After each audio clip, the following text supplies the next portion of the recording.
আন্তর্জাতিক মানবাধিকার কর্মী সাংবাদিক নূর আলম সিদ্দিকী এর ভিডিও তথ্যচিত্রে পাঠানো আজকার সংবাদ শিরোনামে থাকছে মানবসেবায় এক আলোকবর্তিকা এ মালেক মিয়া। গাইবান্ধা জেলার সুন্দরগঞ্জ উপজেলার চণ্ডীপুর ইউনিয়নের এক সম্ভ্রান্ত মুসলিম পরিবারে জন্মগ্রহণ করেন এ মালেক মিয়া। শৈশব থেকেই তিনি শিক্ষা অনুরাগী ও সমাজসেবায় নিবেদিত প্রাণ হিসেবে নিজেকে গড়ে তোলেন।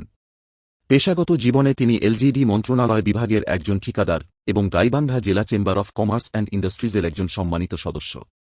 এ মালেক মিয়া ছিলেন বাংলাদেশ বেসরকারি রেজিস্ট্রার প্রাথমিক শিক্ষক সমিতির সভাপতি সুন্দরগঞ্জ শাখা। এছাড়াও তিনি জেলা বিভাগ ও কেন্দ্রীয় বিভিন্ন পর্যায়ে দায়িত্ব পালন করেছেন। শিক্ষাক্ষেত্রে যুগান্তকারী অবদান। এ মালেক মিয়া একজন প্রকৃত শিক্ষা অনুরাগী।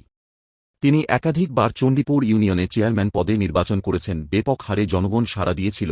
তিনি ১৯৮০ সালে নিজ উদ্যোগে প্রতিষ্ঠা করেন উজান বোচাগাড়ি শিশু মঙ্গল বেসরকারি প্রাথমিক বিদ্যালয় এবং সেখানে দীর্ঘদিন সহকারী শিক্ষক হিসেবে দায়িত্ব পালন করেছেন। তার শিক্ষা উন্নয়ন যাত্রা থেমে থাকেনি। তিনি দক্ষিণ কালীর খামার রেজিস্ট্রার প্রাথমিক বিদ্যালয় স্থাপন করেন। চণ্ডীপুর ফজলুল হক উচ্চ বিদ্যালয়টি পরবর্তীতে ১৯৯৬ সালে ফজলুল হক উচ্চ বিদ্যালয়কে কলেজে রূপান্তর করে উচ্চশিক্ষার দ্বার উন্মোচন করেন এ মালেক মিয়া। এছাড়াও তার পৈতৃক সম্পত্তির ১ একর ৬৫% জমির উপর দক্ষিণ কালীর খামারে গড়ে তোলেন তার মায়ের নামে প্রতিষ্ঠা আলহাজ্জ সেলিমা মাধ্যমিক ও কারিগরি মহাবিদ্যালয়। স্ত্রীর নামে প্রতিষ্ঠা করেন সখিনা মেমোরিয়াল অটিস্টিক ও বুদ্ধি প্রতিবন্ধী বিদ্যালয়। মোট ১৪টি প্রাথমিক বিদ্যালয় স্থাপন করে তিনি শিক্ষার আলো ছড়িয়ে দিয়েছেন প্রত্যন্ত অঞ্চলে। ২০১৬ সালে মালেক টেকনিক্যাল কম্পিউটার ট্রেনিং ইনস্টিটিউট স্থাপন করে শতাধিক যুবক যুবতীকে প্রশিক্ষণ দিয়ে কর্মদক্ষ হিসেবে তৈরি করে বেকারত্ব দূরীকরণে অনন্য ভূমিকা পালন করেন। পারিবারিক প্রেরণায় অনুপ্রাণিত। তার পিতা মোহাম্মদ ফজর উদ্দিন ছিলেন একজন বিশিষ্ট সমাজসেবক ও শিক্ষা অনুরাগী।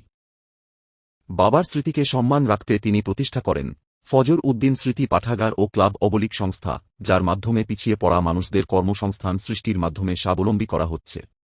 রাজনৈতিক অঙ্গনে সাহসী সৈনিক। রাজনৈতিকভাবেও এ মালেক মিয়া একজন নির্ভীক ও নিষ্ঠাবান কর্মী। বিএনপির দুঃসময়ে যখন অনেকেই পিছু হটেছেন, তখন তিনি রাজপথে থেকে মিছিল মিটিং করেছেন নিজের অর্থায়নে। মামলার ভয়ে, পুলিশি হুমকি ধামকি তাকে থামাতে পারেনি। বর্তমানে তিনি গাইবান্ধা জেলা বিএনপির উপদেষ্টা, বাস্তুহারা দলের সহসভাপতি, সুন্দরগঞ্জ উপজেলা বিএনপির আহ্বায়ক কমিটির সদস্য, সাবেক উপদেষ্টা উপজেলা সুন্দরগঞ্জ, সাবেক সহসভাপতি কৃষক দল, গাইবান্ধা জেলা হিসেবেও দায়িত্ব পালন করেছেন। জনমানুষের নেতা। উত্তরাঞ্চলের শিক্ষাক্ষেত্রে এবং জনসেবায় এ মালেক মিয়া এখন এক পরিচিত আলোকবর্তিকা। এক সাক্ষাৎকারে তিনি বলেন, আমি চিরদিন থাকব না, কিন্তু পরবর্তী প্রজন্ম যেন আমার কাজের মধ্য দিয়ে অনুপ্রাণিত হয়, এটাই আমার একমাত্র স্বপ্ন। এর মাধ্যমে আমি আত্মার শান্তি পাই। এ মালেক মিয়ার এই নিঃস্বার্থ কাজগুলো উত্তরবঙ্গবাসীর হৃদয়ে তাকে চিরস্মরণীয় করে রাখবে নিঃসন্দেহে। সমাজের প্রতিটি স্তরে তার অবদান অনুপ্রেরণার আলো ছড়িয়ে দিচ্ছে প্রতিনিয়তভাবে।